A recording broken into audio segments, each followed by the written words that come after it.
Hey, thanks so much for joining us as we continue to look at ways to help parents go through living grounded with their kids. Kyle, thanks for doing this. Yeah, It's been good absolutely. Thanks for having me. doing it with you. So, Yeah. chapter 11 is about sharing your story, and a couple of things that we want to talk about in the chapter. There's a way to share your story, to write your faith journey, your faith story. Yes. There's what's called the bridge illustration, and then there's the good news, bad news approach. The good news, bad news I learned in seminary from a guy named Larry Moyer. Wow. Yeah, a long time ago. The cool thing is, though, and what we want to stress is sharing your story is done in the context of relationship. Certainly, there are those who go on a street corner and tell people about Jesus. They're never going to, we don't think that's the most effective way, and they're never going to see those individuals again. But you have relationships. When you have relationships, you can share your story, and there's already respect there. That person already wants to hear what you have to say. So think about that, drill down on that in the context of parents and kids. Yeah. So again, and I think we've talked about this a lot with you guys, especially of you have a very unique relationship when it comes to being a parent to your student, that you are the most influential person in your student's life. Again, I know that doesn't feel like it a lot of times with teenagers, but that's the truth. And you know your students sometimes even better than they know themselves. And so you have this unique way of being able to connect with them and share the gospel with them. And again, you might not see the response. They might come to youth group, or they might come to a retreat and I gave my life to Jesus at the retreat. And we celebrate that. We love that. But we also know that behind that decision was probably a lot of times where parents were sharing the gospel with their students. So don't ever hesitate to share the gospel with your student, because you have that relationship and you have a unique position in their life that you definitely can leverage in this situation. And you make a great point. Never stop sharing the gospel. Yeah. I was in a meeting last night, and there was a guy who grew up here at the Bible Chapel.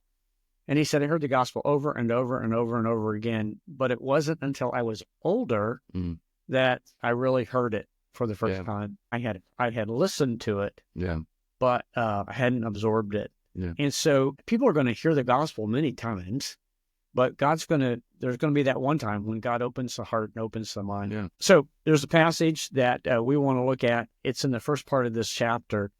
It's 1 Peter 3:15. But in your hearts, honor Christ the Lord as holy.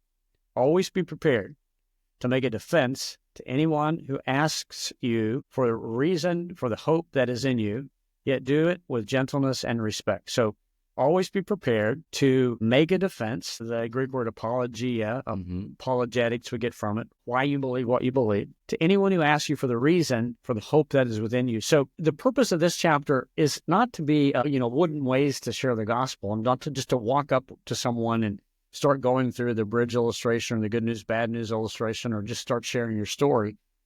But we want to make sure that when we get those opportunities built in the context of a relationship, we're prepared to explain what it means to trust in Jesus. Yeah. So as you were saying that, I think as parents, we have three responsibilities within this. First is to share the gospel with your student, right? Use your leverage as one of the most intimate relationships that they have. Second is to help them understand the gospel in a way that they can make a defense for it, right? So teaching it, and then helping them understand it. And then thirdly, challenging them to go and share their story, or share the gospel rather, through their story at their school. I remember looking back at my high school life, and I tell our students this all the time. I see now the platform that God had right in front of my face when I was in high school. And we all look at our high school lives and we were around people all the time, and they had to be there, right? Like that you couldn't, this isn't like, oh, we're going to go hang out at the mall. This is we have to be here. We're in the lunchroom, we're in study hall, where you have an audience, you have a platform that you might not ever have like that ever again. Maybe in the workplace, but probably not the amount of people, right? And so I think about all the time, man, if I can get our students in our ministry to understand the influence that they can leverage for the gospel in junior high and high school, my goodness, the change that could happen that God could do through their students, their peers, their communities, just off of some high schoolers and junior hires understanding that God has them there to share the gospel. And so challenging them to do it was my main point. Just did a podcast with Tom Rojan, campus pastor at our Robinson campus. And Tom was far from God in high school. And there was an individual, a guy named John Fowler, who constantly shared the gospel. Tom said like 100 times. Yeah. And it was like the 101st time where he said, okay, I can get it this time. And so I was just thinking about that. Tom Rojan is impacting a whole group of people at church in Robinson because a high school student shared the gospel with him. How many stories are like that? Right. Kyle makes this great point, man. Make sure we're teaching our kids how to share the gospel, but we are challenging them to share the gospel in those relationships. And with Gen Z, it's all about relationships, and it's about conversations, and it's about, telling what Jesus has done and showing what Jesus has done. If you go on Amazon and you have, you go on a Christian book part, right? And you could click on evangelism, and it would give you a whole bunch of books on how to share the gospel, right? And you could click on discipleship, and it would give you a whole bunch of books like Living Grounded. Living Grounded is on there to help you grow in your faith. I think that's a problem. Evangelism and discipleship are like the different sides of the same coin. And so when a person talks about, I shared the gospel with someone, what they should be saying, I shared the gospel, and now I am helping them grow in their walk with Christ.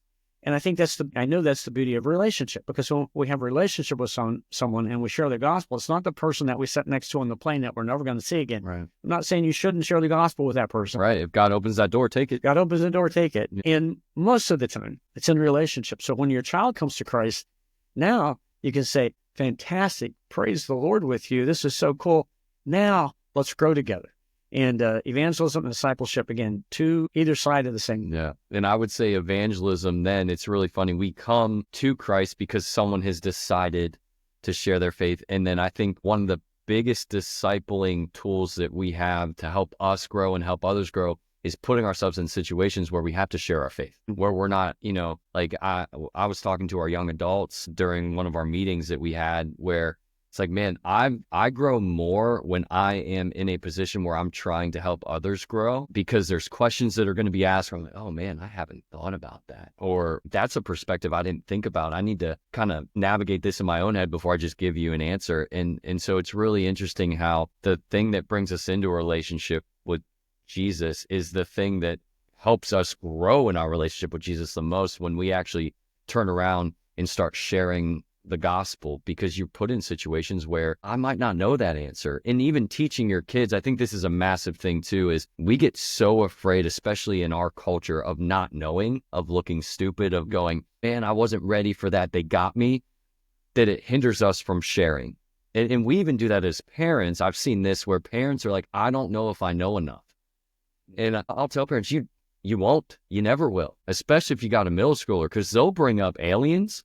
They'll bring up all kinds of stuff, dinosaurs and all kinds of stuff that you're just like, I was talking to you about Jonah and you're bringing in this. What is going on? Like, it's amazing, but it's also, it's okay for us. And we have to teach our kids this too. It's okay for them to go, hey, friend, that's a great question. I'm not sure. Let me get back to you. Yeah. I think that's really important. The beauty of teaching is, and we've talked about this throughout, as parents, you're teaching your kids, you're the one learning the most. Yeah. And you're doing the 1 Peter 3:15. You're preparing your heart to give the defense for this hope that you have within you.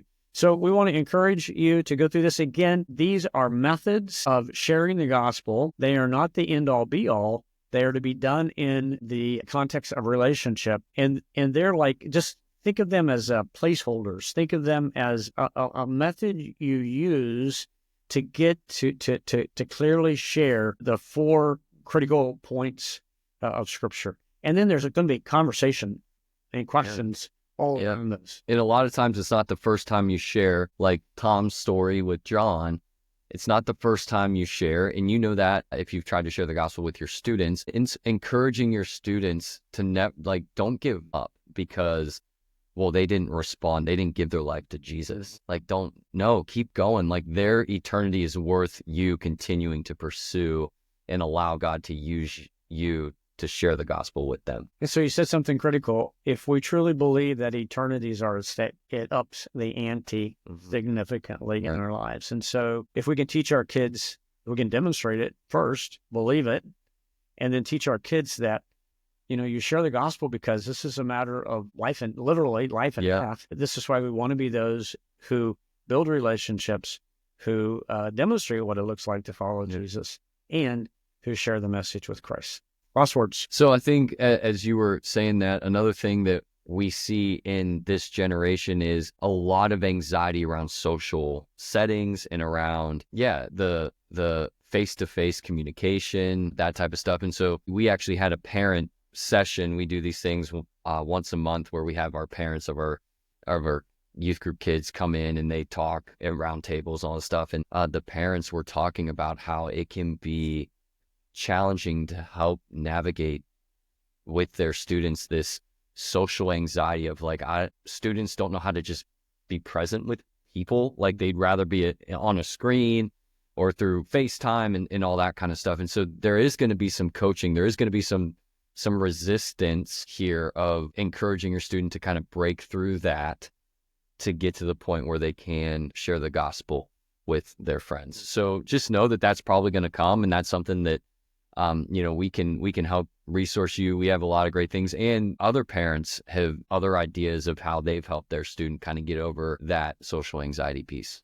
Good stuff. And as Kyle said, we want to resource you. Whatever questions you have, whatever questions your students bring up, if you want some help on that, if you want us to help you get the resources you need, go there. And I will give you this one, gotquestions.org. That's a great one. Gotquestions.org. Go there, and it's an invaluable source. It's a free app. Yeah. Invaluable source for you to get a lot of questions answered and really be prepared to give the defense for the hope that we have within us. So thank you so much for doing this. Again, we want your feedback, and we'll keep working on this to give you exactly what you need so that you can help your kids develop as followers of Christ.